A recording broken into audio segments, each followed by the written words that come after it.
Welcome to கற்ற கற்பித்தல் channel. இப்போ நம்ம டிஎன்பிஎஸ்சியோட ப்ரீவியஸ் இயர் கொஸ்டின் பார்க்க போகிறோம். பார்ட் 8 வரைக்கும் போட்டிருக்கோம் நம்ம சேனலில். பார்க்காதவங்க சேனலில் பிளேலிஸ்ட்டில் குரூப் 4 ப்ரீவியஸ் இயர் கொஸ்டின் இருக்குது, செக் பண்ணி பாருங்கள். தினமும் 20 கேள்விகள் தான் பார்க்குறோம். 20 கேள்விகளுக்கு நீங்கள் எவ்வளோ மதிப்பெண்கள் எடுக்கிறீங்க அப்படின்றத கமெண்ட் பாக்ஸில் மறக்காமல் கமெண்ட் பண்ணுங்கள். ப்ரீவியஸ் இயர் கொஸ்டின்லேருந்து 15 அல்லது 20 கேள்விகள் நம்மளோட கொஸ்டின் எப்பயுமே வந்துடும். அதனால ப்ரீவியஸ் இயர் கொஸ்டினையும் பார்த்து வச்சுக்கோங்க. முதல் கேள்வி பார்த்தரலாம். திருக்குறளை புகழ்ந்து பாடியுள்ள புலவர்கள் எத்தனை பேர்? திருக்குறளை புகழ்ந்து பாடியுள்ள புலவர்கள் எத்தனை பேர்?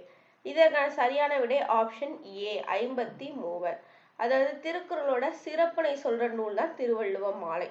திருக்குறளோட சிறப்பை சொல்ற நூல் தான் திருவள்ளுவ மாலை. இந்நூலில் அமைந்துள்ள 55 பாடல்களை 53 புலவர்கள் இயற்றியுள்ளனர். அப்போ திருக்குறளை புகழ்ந்து பாடியவர்கள் மொத்தம் எத்தனை பேரு? 53 பேரு. திருக்குறளை புகழ்ந்து சொல்ற நூல் திருவள்ளுவ மாலை. இந்த நூல்ல தான் 55 பாடல்கள் இருக்கு. இதுல 53 புலவர்கள் பாடியிருக்காங்கன்னு சொல்லியிருக்காங்க. அடுத்து இரண்டாவது கேள்வி. இங்கிலாந்து மகாராணி விக்டோரியா காலையில் கண் விழித்ததும் முதலில் படித்த நூல். Option A Thiruvarutpa, option B Thirukkural, option C Mahabharatham, option D Ramayanam. இங்கிலாந்து மகாராணி விக்டோரியா காலையில் கண் விழித்ததும் முதலில் படித்த நூல். திருக்குறள் பற்றிய தொடர்பு செய்திகள் நம்ம சேனல்ல போட்டிருக்கோம், அதையும் ஃபுல்லா பார்த்து வச்சுக்கோங்க. இங்கிலாந்து மகாராணி விக்டோரியா காலையில் கண் விழித்து முதலில் படித்த நூல் திருக்குறள். Option B Thirukkural. திருக்குறள் மொழிபெயர்ப்பு பார்க்கிறோம். ஆங்கிலத்துல மொழிபெயர்த்தவர் யாரு? ஜி.யு. போப். ஆங்கிலத்துல மொழிபெயர்த்தவர் ஜி.யு. போப். அதே லத்தீன்ல மொழிபெயர்த்தவங்க வீரமாமுனிவர். ஆங்கிலத்துல ஜி.யு. போப். ஆங்கிலத்துல ஜி.யு. போப் இதை மட்டும் பண்ணியிருக்க மாட்டாரு, நாலடியாரை பண்ணியிருப்பாரு, திருவாசகத்தை பண்ணியிருப்பாரு. ஸோ ஆங்கிலத்துல ஜி.யு. போப், லத்தீன்ல வீரமாமுனிவர், ஜெர்மன்ல டாக்டர் கரோல், பிரெஞ்சுல ஏரியல் அப்படின்றவர். இப்போ 4 பேரையும் பார்த்து வச்சுக்கோங்க. ஆங்கிலம், லத்தீன், ஜெர்மனி, பிரெஞ்சு மொத்தம் 100க்கும் மேற்பட்ட மொழிகள்ல மொழிபெயர்த்திருப்பாங்க. அடுத்து மூன்றாவது, கீழ்வரும் தொடர்களில் பாரதியார் கூறாத தொடரை சுட்டுக. ஆப்ஷன் ஏ நிமிர்ந்த நன்னடை, ஆப்ஷன் பி தமிழன் என்றொரு இனம் உண்டு, ஆப்ஷன் டி தனி ஒருவனுக்கு உணவில்லை எனில், ஆப்ஷன் டி காக்கை குருவி எங்கள் ஜாதி. அப்போ கீழே கொடுத்திருக்க 4 ஆப்ஷன்ல பாரதியார் சொல்லாத ஆப்ஷன் எது அப்படின்னு கேட்டிருக்காங்க. இதற்கு சரியான விடை தமிழன் என்றொரு இனம் உண்டு அப்படின்றது பாரதியார் சொல்லல. அப்போ நிமிர்ந்த நன்னடை, தனி ஒருவனுக்கு உணவில்லை எனில் இஜகத்தினை அழித்திடுவோமேன்னு சொல்லியிருப்பாரு, காக்கை குருவி எங்கள் ஜாதி. இது மூன்றும், இந்த 3 கூற்றுமே பாரதியாரோடது. அப்ப நிமிர்ந்த நன்னடை, தனி ஒருவனுக்கு உணவில்லை எனில் இஜகத்தினை அழித்திடுவோம், ஆப்ஷன் சி காக்கை குருவி எங்கள் ஜாதி, இது மூன்றும் பாரதியார் சொன்னது. அடுத்து 4வது, ஆங்கிலேயர் காலத்தில் திருவள்ளுவர் உருவில் தங்க நாணயம் வெளியிட்டவர் யார்? ஆங்கிலேயர் காலத்தில் திருவள்ளுவர் உருவில் தங்க நாணயம் வெளியிட்டவர் யார்? இதற்கான option A G U. Pope, option B Caldwell, option C Ellis, option D வின்சுலை அப்படின்னு கொடுத்திருக்காங்க. இதற்கு சரியான விடை ஆப்ஷன் சி எல்லிசு அப்படின்னு கொடுத்திருக்காங்க. அப்போ இந்த கொஸ்டின் இன்ன வரைக்கும் கேள்விப்படாததா இருக்கு. ஆங்கிலேயர் காலத்தில் திருவள்ளுவர் உருவில் தங்க நாணயம் வெளியிட்டவர் யார்? எல்லிஸ். அடுத்த 5வது கேள்வி. இனியவை 40 என்ற நூலின் ஆசிரியர் யார்? இனியவை 40 என்ற நூலின் ஆசிரியர் யார்? Option A Vilambinaganar, option B Kapilar, option C Poothanchenthanar, option D Madurai Kannan Koothanar. Iniyavai 40 என்ற நூலின் ஆசிரியர் ஆப்ஷன் சி பூதஞ்சேந்தனார் அப்படின்னு சொல்லி. அப்ப இனியவை 40 என்ற நூலின் ஆசிரியர் ஆப்ஷன் சி பூதஞ்சேந்தனார். அடுத்து 6வது கேள்வி. பிரித்து எழுதுக. பிரித்து எழுதுக சேர்த்துகள் வந்து கண்டிப்பா கேள்விகள் இருக்கு.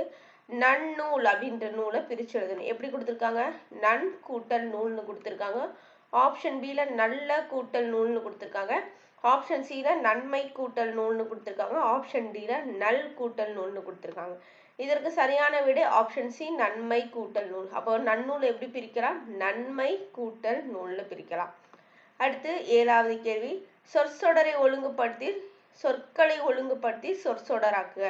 கரெக்டான வேர்டு என்ன அப்படின்னு கேட்டிருக்காங்க. ஆப்ஷன் ஏ என்ன கொடுத்திருக்காங்கன்னா, கொடியாரை கொலையில் வேந்துறுத்தல் பைங்குல் கலை கற்றுனரோடு நேர் அப்படின்னு கொடுத்திருக்காங்க. ஆப்ஷன் பி கொலையின் கொடியாரை வேந்தறுத்தல் பைங்குல் கலை கற்றுனதோடு நேர் அப்படின்னு கொடுத்திருக்காங்க. ஆப்ஷன் சி கலை கற்றுனதோடு வேந்தொருத்தல் பைங்குல் கொடியாரை கொலையில் நேர் அப்படின்னு கொடுத்திருக்காங்க. ஆப்ஷன் டி இதுக்கு சரியான ஆப்ஷன் என்ன? ஆப்ஷன் பி தான் சரியானது. பார்த்து வச்சுக்கோங்க. இந்த லைன் இந்த மாதிரி நம்ம கேள்விப்பட்டதே இல்லை.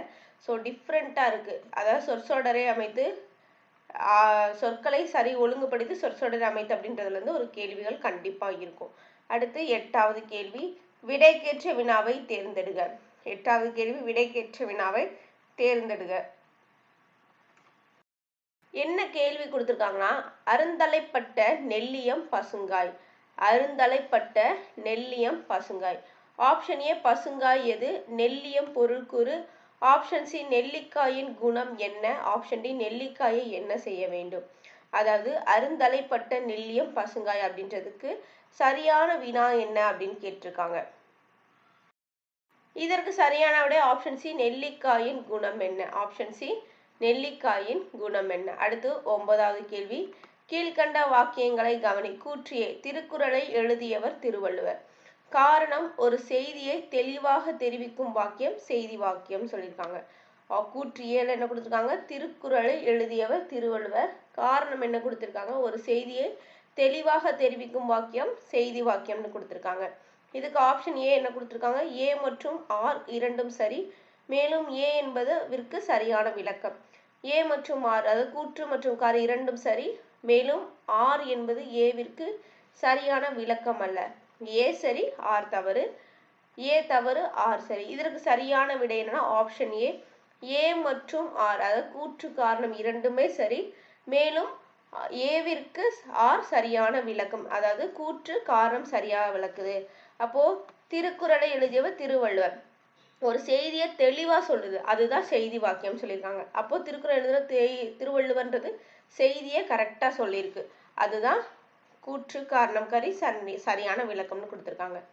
அடுத்து 10வது கேள்வி, வேளாண் வேதம் எனப்படுவது. Option A Iniyavai 40, option B Muthumozhi, option C Elathi, option D Naladiyar. வேளாண் வேதம் அப்படின்றது என்ன அப்படின்னு கேட்டிருக்காங்க. இதற்கு சரியான விடை நாலடியார். இதற்கு சரியான விடை நாலடியார். முதுமொழினா எதை குறிக்கும்? பழமொழி நானூறையும் குறிக்கும், திருக்குறளையும் குறிக்கும். அப்போ வேளாண் வேதம் அப்படின்றது நாலடியாரை குறிக்குது. அடுத்து 11வது கேள்வி, ஒரு பெயர் சொல்லின் பொருளை செய்யப்படு பொருளாக வேறுபடுத்துவது எவ்வகை வாக்கியம் என தேர்ந்தெடு. ஒரு பெயர் சொல்லின் பொருளை செய்யப்படு பொருளாக வேறுபடுத்துவது எவ்வகை வாக்கியம் என தேர்ந்தெடுக. ஆப்ஷன் ஏ 3ஆம் வேற்றுமை, ஆப்ஷன் பி 5ஆம் வேற்றுமை, ஆப்ஷன் சி 2ஆம் வேற்றுமை, ஆப்ஷன் டி 6ஆம் வேற்றுமைன்னு சொல்லியிருக்காங்க. இதற்கு சரியான விடை ஆப்ஷன் சி 2ஆம் வேற்றுமை. அப்போ ஒரு பெயர் சொல்லின் பொருளை செய்யப்படு பொருளாக வேறுபடுத்துவது எவ்வகை வாக்கியம்? 2ஆம் வேற்றுமைன்னு சொல்லியிருக்காங்க. அடுத்து இதுக்கான விளக்கம் பார்த்தலாம். ராமாயணம் அப்படின்றது ஒரு பெயர் சொல். ராமாயணம் அப்படின்றது ஒரு பெயர் சொல். இதனோடு 2ஆம் வேற்றுமையோட உறுப்பு என்னது? ஐ சேரும்போது ராமாயணத்தை அப்படின்னு செய்யப்படு பொருளா மாறுதுன்னு சொல்லியிருக்காங்க. அப்போ ஒரு பெயர் சொல்ல செய்யப்படு பொருளா மாற்றுறது என்ன சொல்லியிருக்காங்க? 2ஆம் வேற்றுமை. ராமாயணம் அப்படின்றது ஒரு பெயர் சொல், அதோட ஐ சேரும் போது 2ஆம் வேற்றுமை செய்யப்படு பொருளா மாறுதுன்னு சொல்லியிருக்காங்க.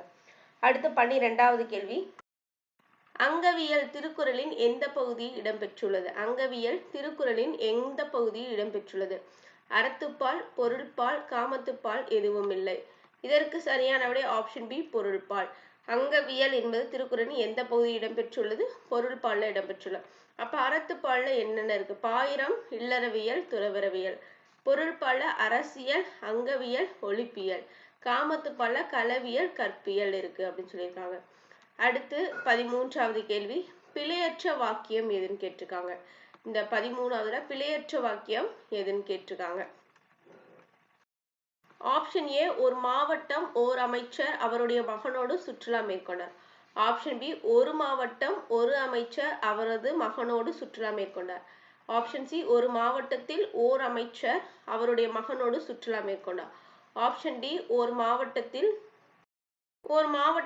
ஒரு அமைச்சர் அவரது மகனோடு சுற்றுலா மேற்கொண்டார்.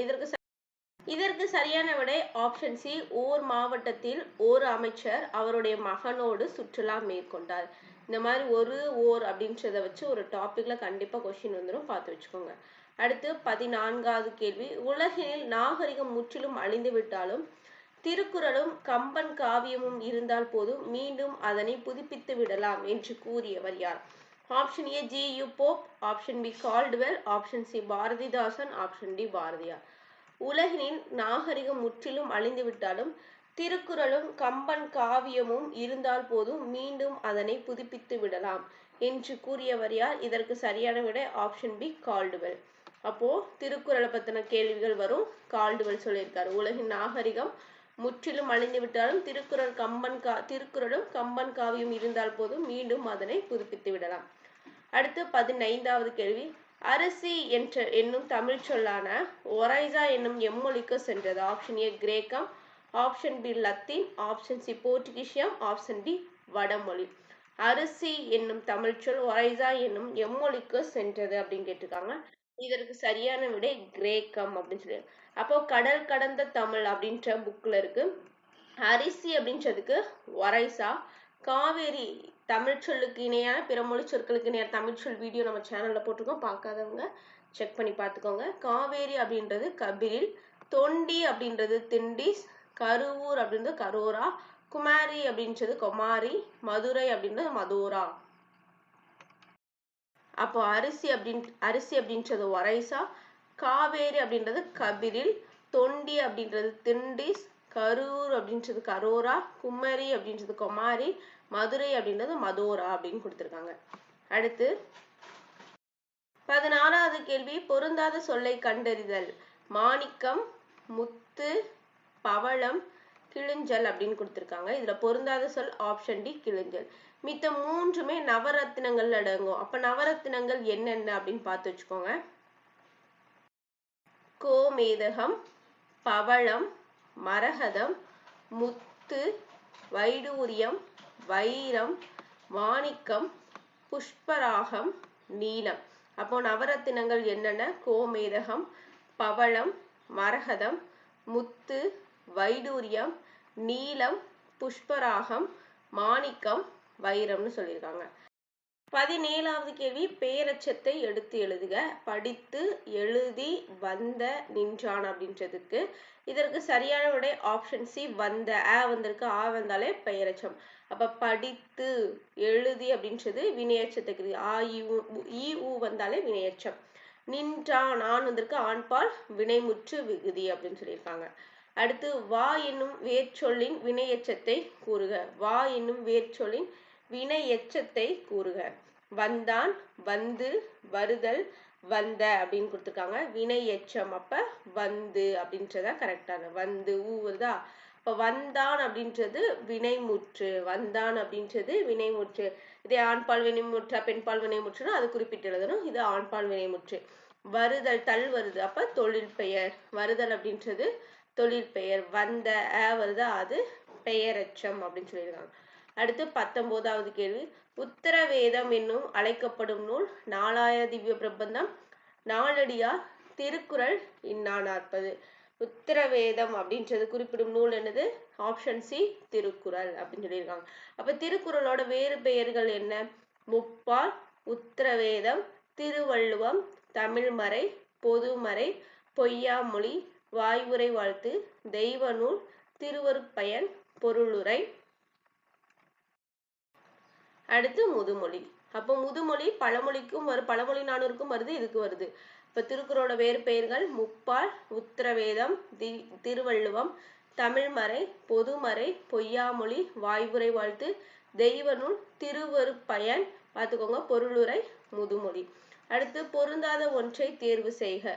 ஆப்ஷன் ஏ இயலாது, option B Acharakkovai, option C Thirikadugam, option C Sirupanchamoolam. அப்போ இதற்கு சரியான விடை ஆப்ஷன் பி ஆசாரக்கோவை. மேலே கொடுக்கப்பட்ட 4மே 11 கீழ்கணக்கு நூல்கள் தான். ஆனா அந்த ஆசாரக்கோவையை தவிர்த்து மீத 3 நூல்களுமே மருந்தோட பெயர்ல வந்திருக்கு. அப்ப நம்மளுக்கு இது தெரியும், மருந்தோட பெயர் வந்திருக்கா. ஏழாவது என்ன, திருக்கடிகம் என்ன, சிறுபஞ்சமூலம். இப்ப எல்லாமே 11 கீழ்கணக்கு நூல்கள். நம்ம இப்படிலாம் யோசிக்கணும். பொருந்தாத ஒன்று கேட்கும் போது இந்த மாதிரிலாம் நம்ம யோசிக்கணும். 4மே 11 கீழ்கணக்கு நூல்கள் தான். ஆனா இதுல 3 மருந்தை பத்தி கொடுத்திருக்கு, ஆசாரக்கோவை மருந்தை பத்தி கொடுக்கல அப்படின்னு சொல்லியிருக்காங்க. மொத்தம் 20 கேள்வி. இந்த 20 கேள்விக்கு நீங்க எவ்வளவு மதிப்பெண்கள் எடுத்தீங்க அப்படின்றத கமெண்ட் பாக்ஸ்ல கமெண்ட் பண்ணுங்க. இந்த வீடியோ பிடிச்சிருந்துச்சுன்னா லைக் பண்ணுங்க, உங்க ஃப்ரெண்ட்ஸ்க்கு மறக்காம ஷேர் பண்ணுங்க. நம்ம சேனலை இப்பதான் புதுசா பாக்குறீங்கன்னா சப்ஸ்கிரைப் பண்ணிக்கோங்க. நன்றி.